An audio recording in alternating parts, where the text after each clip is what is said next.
प्रसादात् भगवत् प्रसादो यस्य प्रसादान्न गति कुतोऽपि ध्यायुंस्तुवं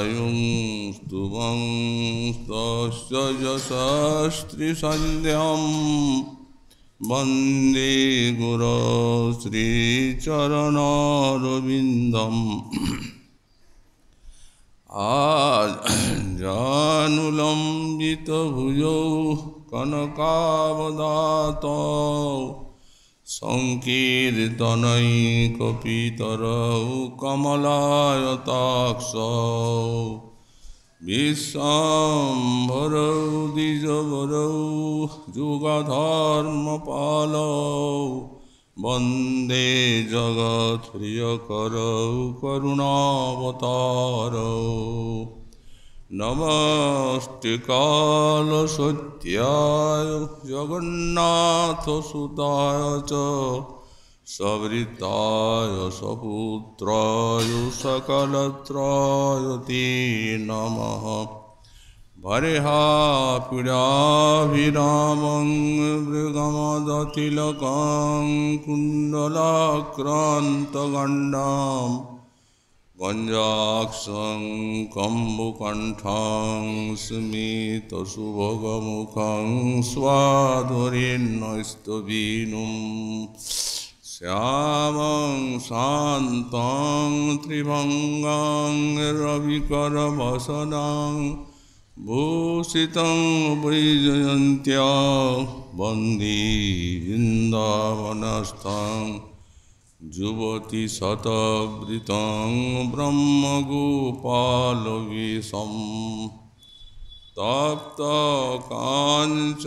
गौराङ्गी राधे वृन्दावनेश्वरी वृषभानुसुते देवी तं नमामि हरिप्रिये मूकं करोति वाचालं पङ्गुं लङ्घयति गिरिं यत्कृपातमं वन्दे परमानन्दमाधवां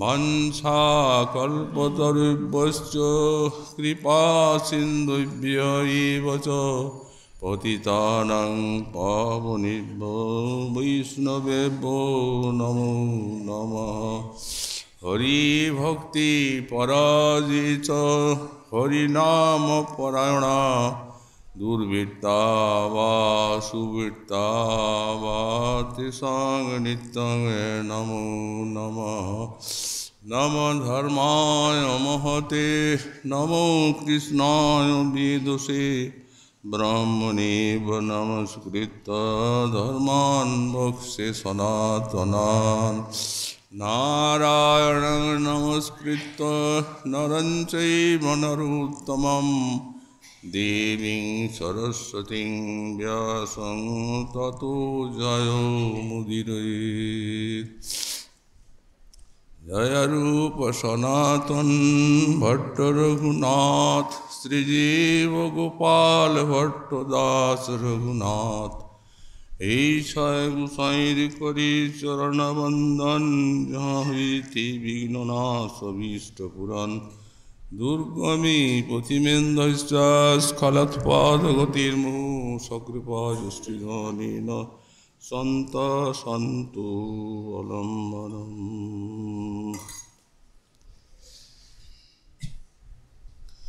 कलिन्दागिरिनन्दिनी सलिलाबिन्दुसन्दोभृन् विदुद्गतिरतिश्रमं मिथुनमद्भुतो क्रीडया अमन्दारसतुन्दिलां भ्रमरबृन्दबृन्दाटवी निकुञ्जावरमन्दिरे किमपि सुन्दरं नन्दति कलिजुग पावनावतार श्री श्री गौरांग महाप्रभु परम अंतरंग पार्षद परम पूज्य पाद শ্রী শিল প্রবোধানন্দ সরস্বতী চরণ তাঁর শ্রী শ্রী রাধারস সুধানিধি গ্রন্থে 133 সংখ্যক শ্লোকে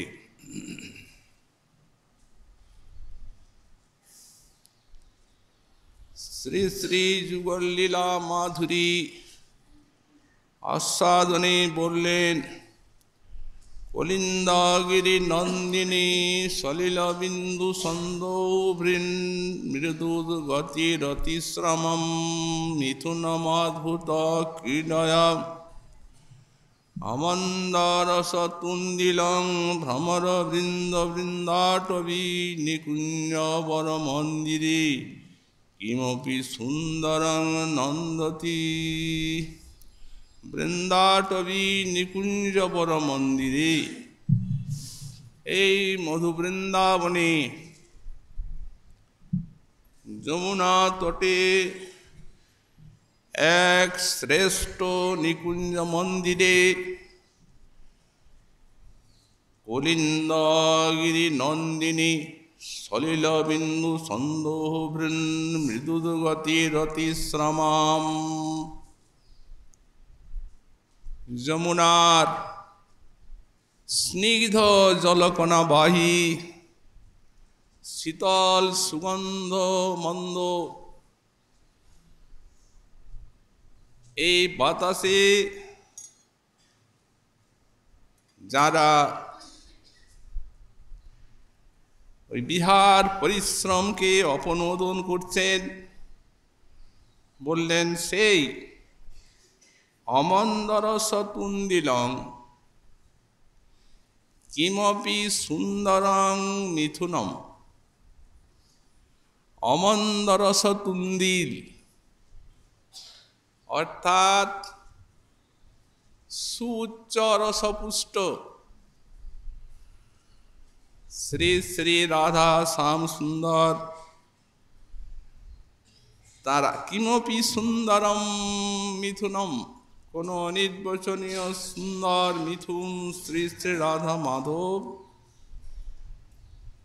অদ্ভুত ক্রীড়ায়া আনন্দতি, অদ্ভুত ক্রীড়ার দ্বারা তারা আনন্দ লাভ করছেন। শ্রীপাদ গোস্বামী চরণ শ্রীমন মহাপ্রভুর একান্ত কৃপাভাজন এই বৃন্দাবনে বাস করে স্ফূর্তির ভিতরে শ্রী শ্রী রাধা মাধবী লীলারস অবাধে আস্বাদন করে চলেছেন প্রতিটি শ্লোকে শ্লোকে। এই শ্লোকে যমুনা তটে নিকুঞ্জ মন্দিরে শ্রী শ্রী রাধা মাধব বিলসিত কিঙ্করী রূপে শ্রীপাদ সেই যুগলের অপূর্ব লীলা মাধুরী স্ফূর্তিতে সাক্ষাৎ দর্শন করছে।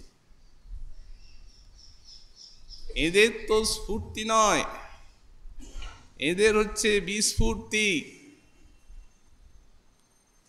অতএব সাক্ষাৎ প্রত্যক্ষের মতো নিবিড় আস্বাদন,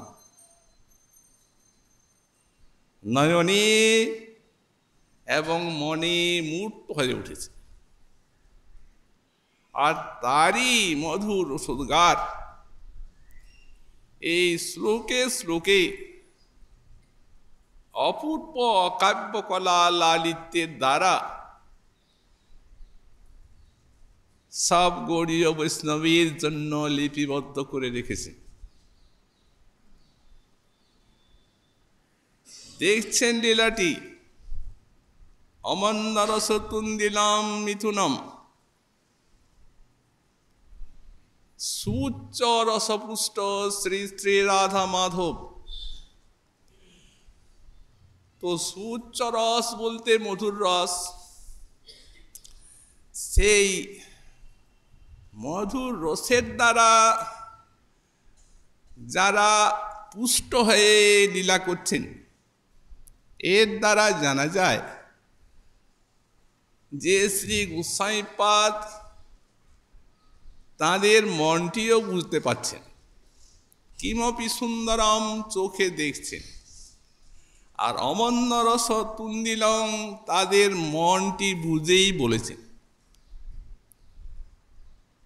কারণ সাক্ষাৎ শৃঙ্গার রস যেন মূর্তিমান হয়ে আর যুগলের লীলার সেবায় আত্মনিয়োগ করেছে।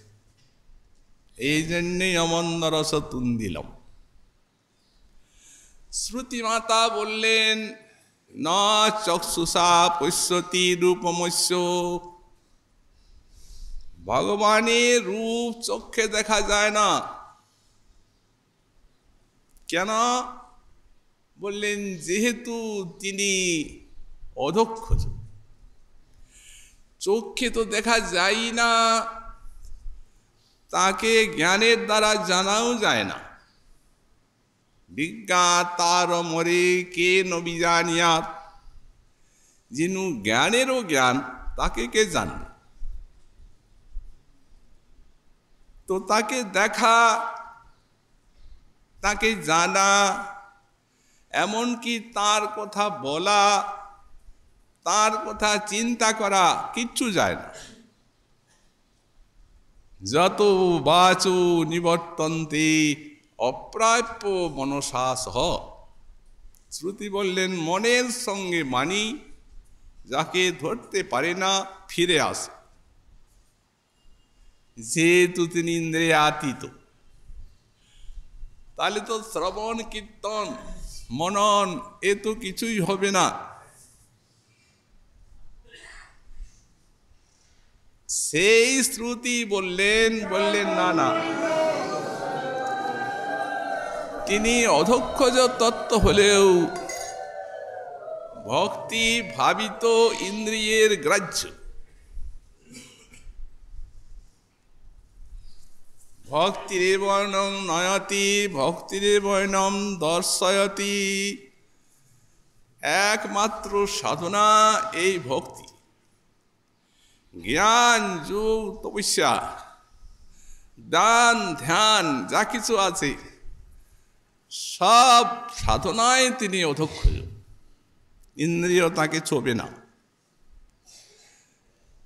কিন্তু ভক্তির বৈনং নয়তি এবকারের দ্বারা শ্রুতি জানাচ্ছেন একমাত্র ভক্তি সাধনারই এই প্রকার শক্তি রয়েছে, অন্য সাধনার নাই।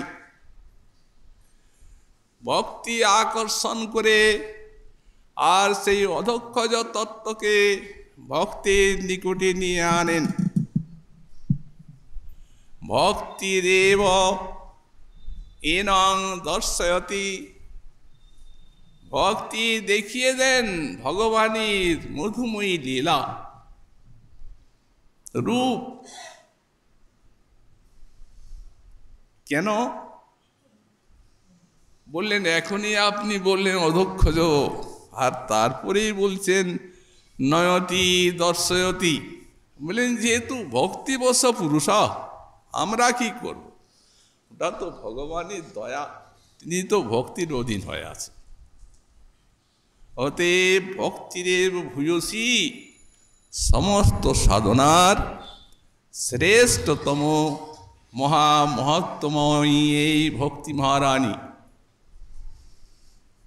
ভক্তের হৃদয়ে অভিষ্টের আসন পেতে দেন ভক্তি।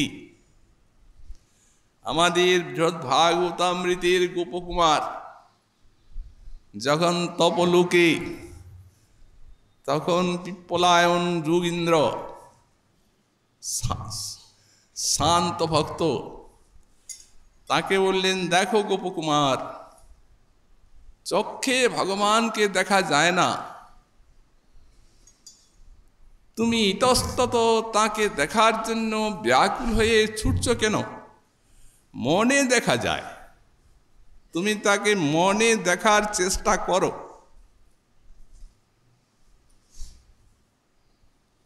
কথাটা ভালো লাগলো না। পিপ্পলায়ন বুঝতে পারছেন সর্বজ্ঞ যে এটা ভালো ঠেকলো না একে। যদি তুমি বলো যে তাহলে ভক্তকে ভগবান দর্শন দিয়েছেন কেন, যেমন প্রহ্লাদ আদি বললেন কোনো ভক্তকে কৃপাময় ভগবান দর্শন দিলেও সেই দর্শনটি চোখে নিষ্পন্ন হয় না, সেটা মনে নিষ্পন্ন হয়। কারণ বললেন মন ইন্দ্রিয়ের রাজা, এই জন্য দেখছো না আমাদেরই তপলোকে কোনো প্রতিমাও আছে ঠাকুরের, কিচ্ছু নেই। আমরা ইচ্ছাই করি না দেখার, মনে সব সময় তার রূপ দেখি ধ্যানে। মননশীল মুনি যোগীন্দ্র। শ্রী গোপকুমারীর এতে ভালো লাগেনি, কারণ তিনি ব্রজের ভক্ত, সক্ষরসের উপাসক।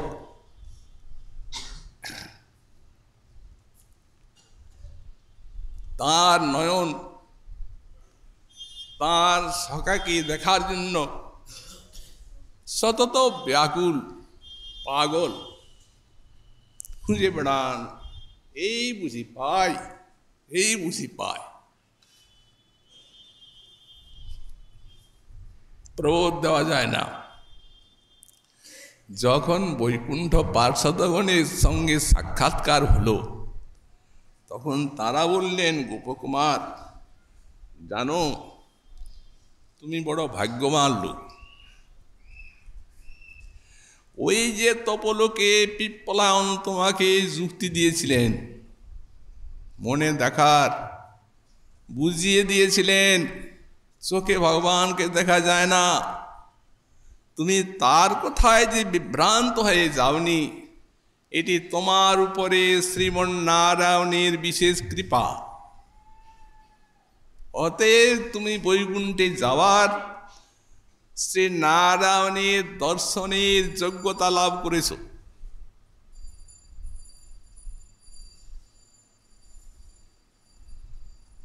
চোখেই দর্শন করেন ভক্ত, মনও ভগবানকে ভাবনা করেন, তার অন্তর পর্যন্ত বুঝেন। কিন্তু এই ব্রজভক্তি সর্বোপরি আবার এই গোপিকাগণের ভক্তি, এ আবার অন্যরকম, এটি উল্টো। সে আবার কিরূপ? বিল্বমঙ্গল ঠাকুর লিখেছেন সখী ভাবাবিষ্ট পরামৃশ্যং পথিপতি মুনিনাং ব্রজবধূনাং দিশাদিশম সৎসৎ মনোহারি বদনম। বললেন যে অধক্ষজ তত্ত্ব মুনিগণ পথিপথি জ্ঞান ধ্যান তপস্যা ইত্যাদি সাধনার দ্বারা খুঁজে বেড়াচ্ছেন, কিন্তু দূরে অধক্ষজ বস্তুর কাছে যেতে পারেন নাই। বললেন সেই যে মহামুনিগণ যাকে ধ্যান গোচর করতে পারেননি, সেই তিনি ব্রজবধূনাং দিশাদিশম, ব্রজবধূগণের দেখা দেবার জন্য নয়নে ওই যেখানে যেখানে তাদের জলাহরণ ঘাট যমুনার, যে যে জায়গায় তাদের পুষ্পচরণের উপবন, সেই জায়গায় ঘুরে ঘুরে বেড়াচ্ছে। কেন? বললেন যেহেতু তিনি জানেন সৎসৎ মনোহারি বদনম, আমার বদনটা এমন মনোহর, মন হরণ করে যে ওরা দেখলেই আমাকে ভালোবাসে। ওদেরকে এর এত দরকার। সেই গোপিকার এত সুউচ্চ প্রেম, সেই প্রেম মাধুরী আস্বাদন করেছেন এই মহানুভাব আচার্যগণ এবং তাদের অবশেষ আমাদের জন্য দিয়ে রেখেছেন। বলছেন কিমপি সুন্দরম মিথুনম অদ্ভুত ক্রীড়ায় আনন্দতি। এই অংশের ব্যাখ্যা আজ আমাদের আলোচ্য বিষয়। দেখছেন তো চোখে রাধা মাধবের রূপ, তো রূপটি বর্ণনা করবার জন্য ইচ্ছা হচ্ছে, কারণ এত বড় কবি। তো কিন্তু রূপ বর্ণনার বা সৌন্দর্য বর্ণনার কোনো ভাষা খুঁজে পাচ্ছেন না। ইচ্ছা আছে, কারণ তিনি কবীন্দ্র, কিন্তু সেখানে তার ভাষা হারিয়ে গেছে। সেই অনন্ত রূপের সিন্ধুতে ভাষা যেন আত্মহারা হয়ে গেছে। এদিকে ভাব চাপ সৃষ্টি করছে, ওহে বলো গোবিন্দের রাধারানীর রূপমাধুরী বলো। ভাবের চাপে পড়ে ভাষা দিনা হয়ে গেছে, একদিকে চাপ দিচ্ছে। তো তখন এই সৌন্দর্যটিকে ব্যাখ্যা করছেন কিমপি, তিনটি অক্ষরে। ভাষা বলছে বলতে পারবো না, তুমি ঠেল দিলে কি হবে। এটা কিমপি, কোনো অনির্বচনীয় রূপ। রাধা মাধবীর রূপমাধুরী অনির্বচনীয়, এ কাউকে ব্যাখ্যা করে বুঝাবার জিনিস নয়। কে বুঝাবে এবং কেই বা বুঝবেন? গোবিন্দের রূপমাধুরী বর্ণনা করতে গিয়ে শ্রীমন মহাপ্রভু নিজেকে হারিয়ে গেলেন। সনাতন শিক্ষায় কত ঐশ্বর্যের কথা কৃষ্ণের বললেন। এই যেমনি ঐশ্বর্যের কথা বলতে বলতে মাধুর্যমূর্তি কৃষ্ণ লীলাসুক বলেছেন মাধুর্যং এ বনু। কৃষ্ণ সাক্ষাৎ মাধুর্য। অতএব মহাপ্রভু ঐশ্বর্যের কথা বললে কি হবে? মাধুর্য এসে প্রভুর হৃদয়ে স্বয়ং উদিত হয়ে গেল। তখন সেই ঐশ্বর্য বলা ছেড়ে দিয়ে সনাতন অনন্ত ঐশ্বর্য গোবিন্দের তুমি কত শুনবে আর আমি কতটা বলবো, সুতরাং ছেড়ে দাও। এখন বলছি শোনো গোবিন্দের মাধুরী। জন্মট্টলিলৌপৈকম সযোগো মায়াবলম দর্শয়তা গৃহীতম বিস্মাপনম শস্য সৌভগর্দে পরং পদং ভূষণং ভূষণাঙ্গম। দেখো শ্রী শুকদেব মুনি কিভাবে গোবিন্দের রূপমাধুর্যে আত্মহারা হয়ে গেছে। বুঝলে সনাতন, আমি ব্যাখ্যা করছি। কৃষ্ণের মধুর রূপ শোনো সনাতন।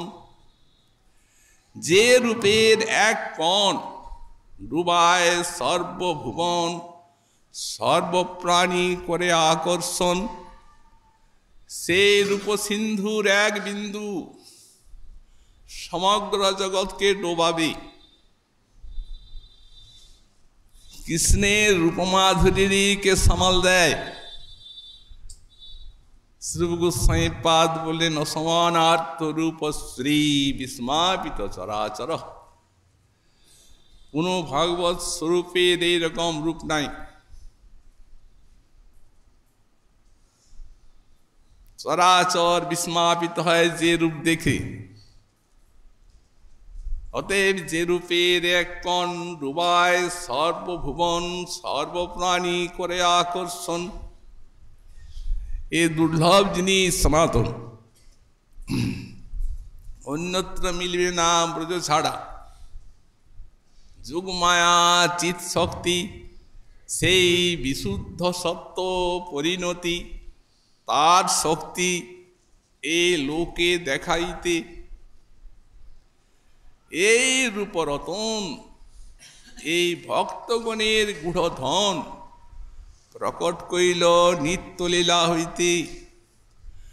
সনাতন কেউ কোনোদিন যা জানে না, যা শোনেনি, কৃষ্ণরূপ মাধুর্য বর্ণনায় সুকমুনি তাই বলেছেন। বিস্মাপনং শস্যচ, রূপ দেখি আপনার কৃষ্ণের হয় চমৎকার, এ আর কোথাও শোনা যায় না। কোনো ভগবত স্বরূপেই নিজের রূপ দেখে আর চমৎকৃত হয়ে আর নিজেকে আস্বাদনের ইচ্ছা করেন না, বর্ণনা নাই, কিন্তু এই ব্রজে আছে। রূপ দেখি আপনার কৃষ্ণের হয় চমৎকার, আস্বাদিতে মনে উঠে কাম। এই কামটি বীজ রূপে যখন বিপুল অভিলাষের দ্বারা সিঞ্চিত হলো, তখন এর পরিণতিতে বিশ্ববাসী তারা মহাপ্রভুকে পেলেন। কারণ নিজেকে আস্বাদন করার জন্য রাজারানীর ভাবকান্তি নিয়ে এলেন। আস্বাদিতে মনে উঠে কাম। সৌভাগ্য যার নাম সৌন্দর্যাদি গুণগ্রাম, এই রূপ তার নিত্যধাম। এখানে থেকেই সব ভগবত বিগ্রহী মাধুর্যের সরবরাহ হয়েছে রূপের। ভূষণং ভূষণাঙ্গম, ভূষণের ভূষণ অঙ্গ, তাহে ললিত ত্রিভঙ্গ।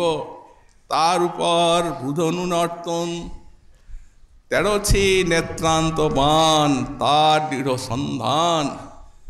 বিন্ধে রাধা গোপীগণের মন। কেমন ভাবে রাধা গোপীগণের মনকে বিন্ধে এই রূপ, তা মহাজনীর বর্ণনায় শ্রবণ করুন। পূর্বরাগীর ভূমি গোপিকা দেখেছেন গোবিন্দ রূপ। কিরূপ হেরেনু মধুর মূরতি, প্রীতি রসের সার।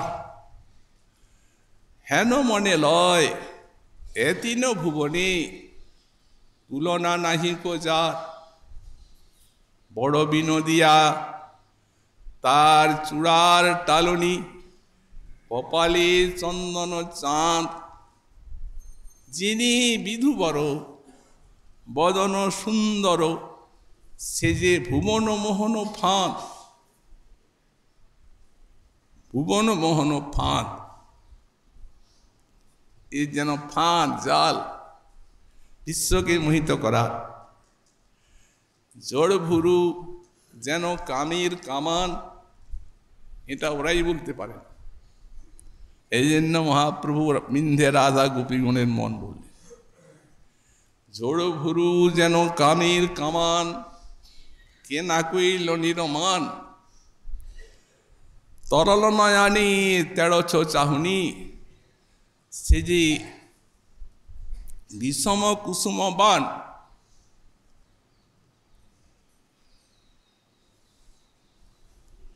এই গোপিকার নয়নী শ্রীকৃষ্ণের রূপ গোপী ভাবের নিকট। আরো বলেন, ঢল ঢল কাঁচা অঙ্গীর লাবণী, যেন অবনী গড়িয়া যায়। সুকমণি মূল্যের লাবণ্য সার, কিন্তু ব্রজবালার নিকটে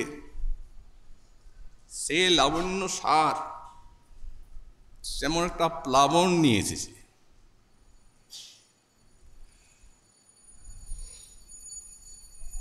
অবনী করিয়া যায়, যার ঈষৎ হাসির তরঙ্গ হিল্লোলে মদন মূর্ছা পায়।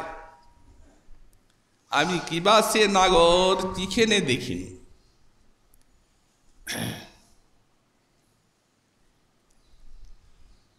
ধৈর্য হলো দূরে। যখন তাকে দেখলাম তখন আর ধৈর্য থাকলো না। ধিক্কার সেই সময়টাকে, কেন সেই সময়টা এলো, কেন দেখলাম। ধৈর্য হলো দূরে, নিরবধি মোর চিতবে আকুল, কেনে বা সদাই ঝুরে। হাসিয়া হাসিয়া অঙ্গ দোলাইয়া সে যে নাচিয়া নাচিয়া যায়, তার নয়ন কটাক্ষ বিষম বিশিখে মোর পরাণ বিন্ধিতে ধায়। সেরূপ দূরে থাক, কিন্তু ওই যে তার গলা দিয়েছে একটা মালা, মালতী ফুলের মালাটি গলায় হিয়ার মাঝারে দুলে। উড়িয়া পড়িয়া মাতল ভ্রমর ঘুরিয়া ঘুরিয়া বুলে। তার কপালে চন্দন ফোটার ছটা, আমার লাগিল হিয়ার মাঝে। না জানি কি ব্যাধি আমার মরমে পশিল, না কহি লোকের লাজে। এমন কঠিন নারীর পরাণ বাহির নাই কয়। সহস্র কথার একটা কথা, এমন কঠিন নারীর পরাণ বাহির নাই কয়। না জানি কি জানি হয় পরিণামী, দাস গোবিন্দ কয়। এই জন্যে আমরা বললাম এখানে উল্টো দুর্লভ এই গুপি, কিন্তু রূপমাধুরীরও সেই রূপ আকর্ষণ। রাজারানীর কথা বলি, যখন পূর্বরাগের ভূমি পূর্ণমাসী দেবী তিনি বলছেন নান্দিমুখীকে, দেখো নান্দিমুখী, এই যে কৃষ্ণ সমগ্র বিশ্বের যোগীন্দ্র মুনীন্দ্রগণ তারা তাঁদের মনকে সংযত করে কৃষ্ণে লাগাতে চায়, কারণ ওইটাই তো ভক্তি। কৃষ্ণে তৃষ্ণা অন্যত তৃষ্ণার অভাব, কিন্তু তারা পাচ্ছেন না। আর এই বালা এই কোমল বয়সে মনটিকে কৃষ্ণের থেকে টেনে বিষয়ে লাগাতে চায়, কিন্তু পাচ্ছে না, সামর্থ্য নেই। এত আকর্ষণ এই শ্রীকৃষ্ণের অপূর্ব রূপ মাধুরী। তারপর আবার সাইপাদ দেখছেন কিঙ্করী রূপে স্ত্রী স্ত্রী রাধারানীর সান্নিধ্য।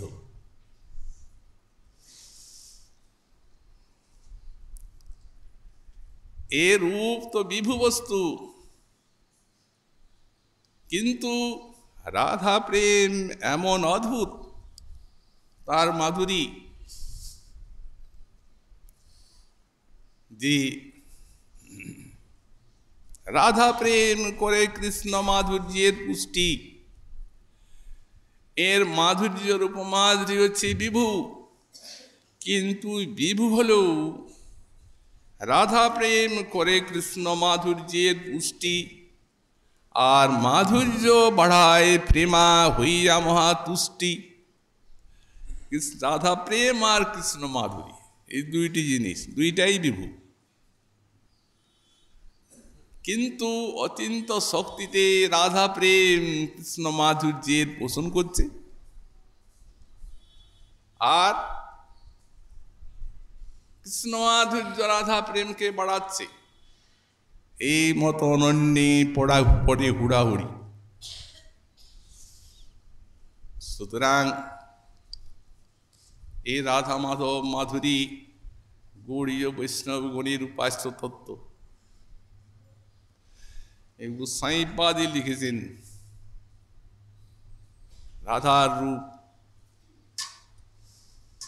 গাত্রে কোটি তরি ছবি প্রবিতানন্দ ছবি শ্রীমুখে বিম্বুষ্টে নববিদ্রম ছবি করে সাত পল্লবৈক ছবি হেমাম্বুরুহ কুটমল ছবি কুচ দ্বন্দ্বে সবৃন্দে খনম বন্দে তন্নব কুঞ্জ কেলি মধুরম রাধা বিধান মহ।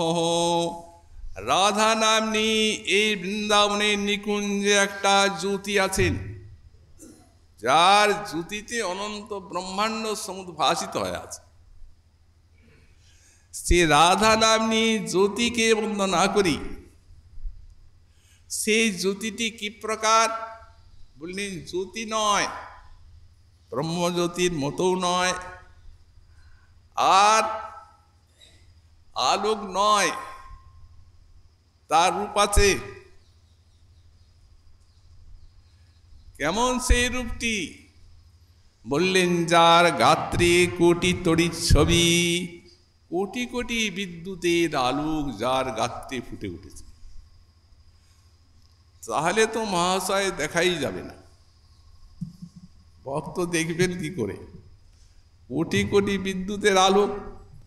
বললেন এই জন্যই বললাম ছবি, এটা সৌন্দর্য,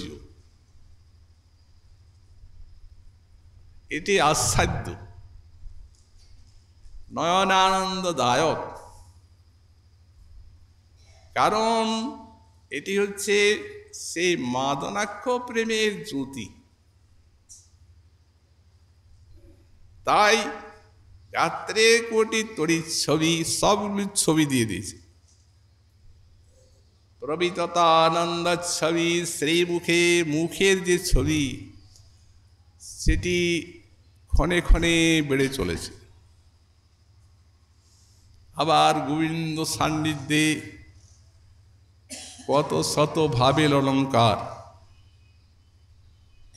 কিলকিঞ্চিত, কুট্টমিত, মোট্টায়িত ইত্যাদি ২০ প্রকার, দ্বাবিংশতি প্রকার অলঙ্কারে ভূষিতা রাধা। এসব ভাবের অলঙ্কার। গোবিন্দের সৌন্দর্য অনুস্বভাবিনবম, আর রাধারানীর মাধুর্য অনুস্বভাবিনবম। তাহলে দুটি একত্রিত হলে আর বলার কোথায় নেই। মহাজন বললেন নব বৃন্দাবন, নব নব তরুগণ, নব নব বিকশিত ফুল। আবার বিহার জায়গাটা হচ্ছে বৃন্দাবন।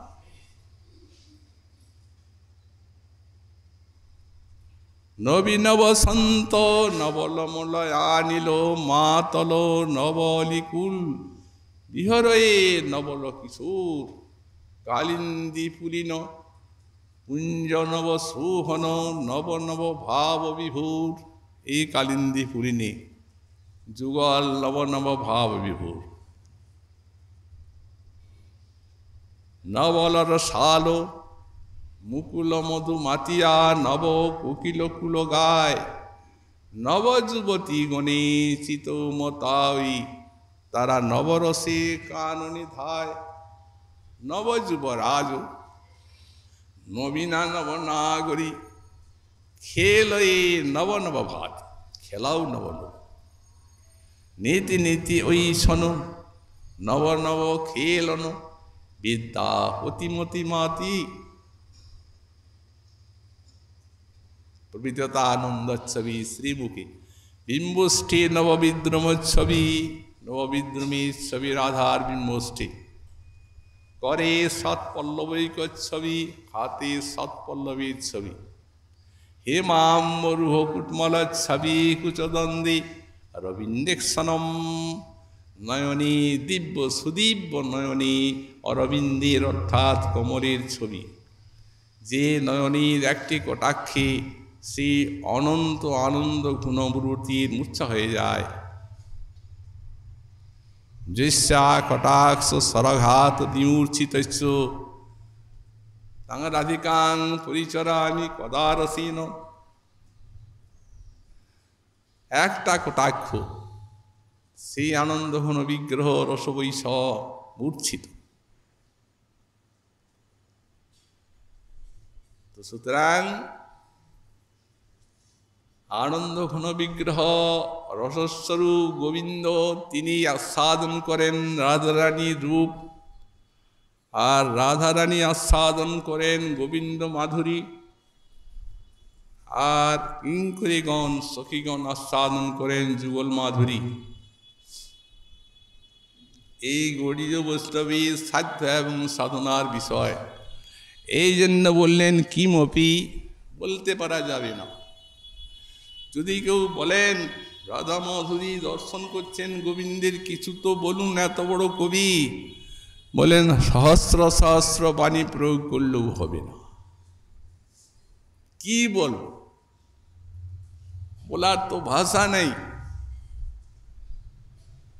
বিল্বমঙ্গল ঠাকুর অদ্বিতীয় এক কবি, তাঁর কৃষ্ণকর্ণামৃতে যে ভাষা এবং ভাব কত উচ্চকোটির, তিনি কত কত ভাব ভাষা দিয়ে আর বর্ণনা করতে পারতেন গোবিন্দ রূপ, কিন্তু শেষকালে হারিয়ে গেলেন।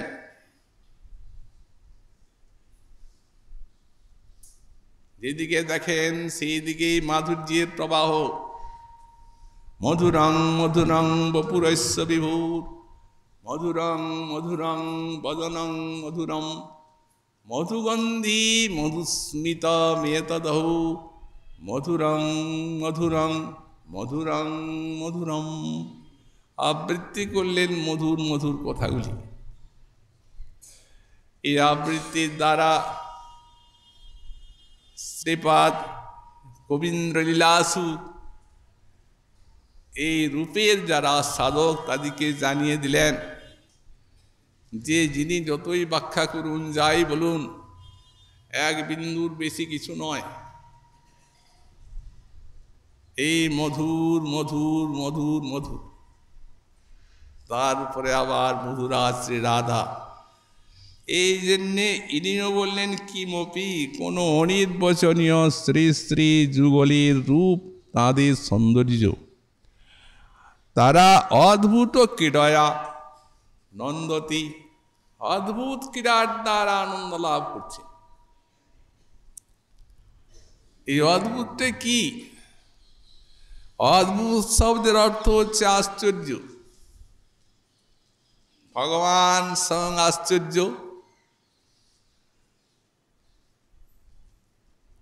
অতএব যারা দর্শন করেন তারা আশ্চর্যের মতোই দেখেন।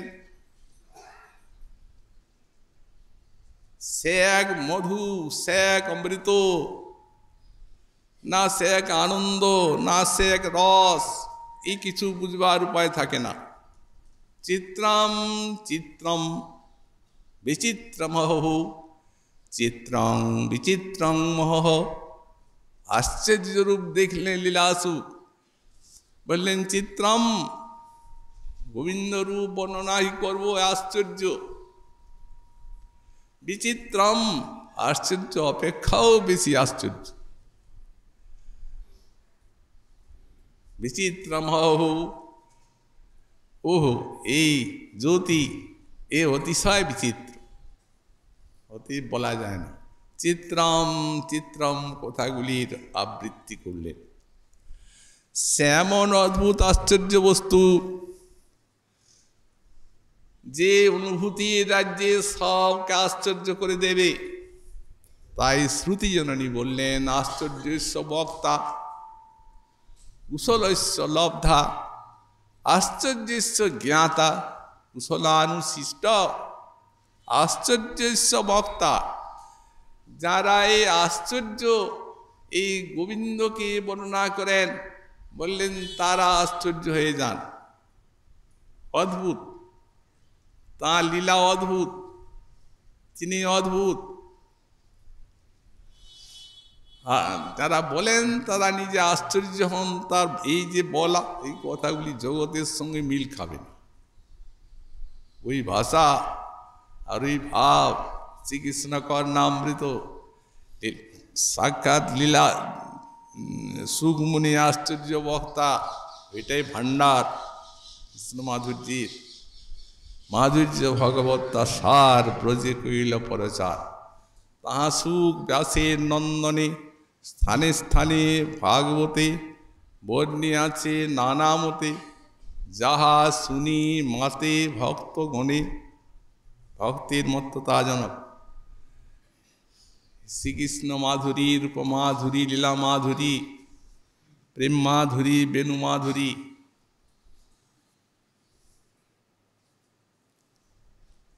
আবার এক আশ্চর্য বক্তা হচ্ছেন লীলাসু। আমাদের গোস্বামী পাদগণ সব আশ্চর্য বক্তা, কুশল ঐশ্বলব্ধা। বললেন যারা এই আশ্চর্যকে লাভ করেন, বললেন তারা কুশলী। এত কুশলী আর কেউ নেই। যেহেতু এই গোবিন্দকে প্রেমের দ্বারাই, প্রেমের দ্বারাই লাভ করা যায়, অতএব তাঁদের মতো ভাগ্যবান এবং কুশলী আর কি। কুশলের সলব্ধা, আশ্চর্যস্য জ্ঞাতা, কুশলানুশিষ্ট যারা জানেন তারা হচ্ছেন আশ্চর্য। জানলেই আশ্চর্য হওয়া যায়, কারণ জানার ফলটি হচ্ছে জ্ঞাতা দেবম সর্বপাশা পোহানি। গোবিন্দকে জানবেন তো সব সংসার বন্ধন শেষ হয়ে যাবে, নষ্ট হয়ে যাবে বিদ্যাবন্ধন। ক্ষীণই ক্লেশই, সংসার ক্লেশ বিনষ্ট হয়ে যাবে। জন্ম মৃত্যুর প্রহানি, প্রকৃষ্ট রূপে জন্ম মৃত্যুর সমাপ্তি ঘটবে। তস্যাভিধানাৎ, তাহলে কি মুক্তি পাবো নাকি কৃষ্ণকে জেনে? বললেন না না, তস্যাভিধানাৎ, শ্রীকৃষ্ণের শ্রবণ কীর্তন স্মরণ অর্চনের দ্বারা, ভজনের দ্বারা। তৃতীয়ং দেহ ভেদি, এই যে দুইটি দেহ আছে, একটি হচ্ছে সূক্ষ্ম দেহ আর একটি হচ্ছে স্থূল দেহ। এখন এই স্থূল দেহ এবং সূক্ষ্ম দেহেই সব মানব নরনারী তারা আমি বুদ্ধি করে বসে আছে। মহাপ্রভু বললেন এটা বিবর্তী স্থান, এই দেহে আত্মবুদ্ধি। বিবর্তী স্থান মানে এই সর্পরজ্জুর মতো। অতএব এই দুটি চলে যাবে। তৃতীয়ং দেহ ভেদে শ্রীগুরু প্রদত্ত সিদ্ধস্বরূপে জাগরণ ঘটবে, ওই তৃতীয় দেহ লাভ। তখন বিশ্বৈশ্বর্যম কেবলমাপ্তকাম, অনন্ত মাধুর্য অনন্ত সৌন্দর্য আস্বাদনের অধিকারী হবেন তিনি। এই জন্যই যিনি জানেন তিনি হচ্ছেন আশ্চর্য। কুশলানুশিষ্ট যারা কৃষ্ণ শিক্ষায় শিক্ষিত তারাও কুশলী। সুতরাং এই রূপ তিনি আশ্চর্য, তার লীলা আশ্চর্য। আবার এখন তো রাধারানী আছেন, রাধা মাধবী লীলা বলা হচ্ছে ক্রীড়াটি। সেই অদ্ভুত ক্রীড়াটি কিমপি, কোন নির্বচনীয় সুন্দর শ্রী শ্রী রাধা মাধব তারা সেই কুঞ্জায় ভন্তরী নন্দতী আনন্দ লাভ করছে। সুতরাং এই ক্রীড়ার মাধুর্য এবং তাদের আনন্দের প্রকার শ্রীমন মহাপ্রভুর কৃপা হলে আগামীকাল আবার আমরা সাধন করব। আজকে আমাদের ভাগবতী কথা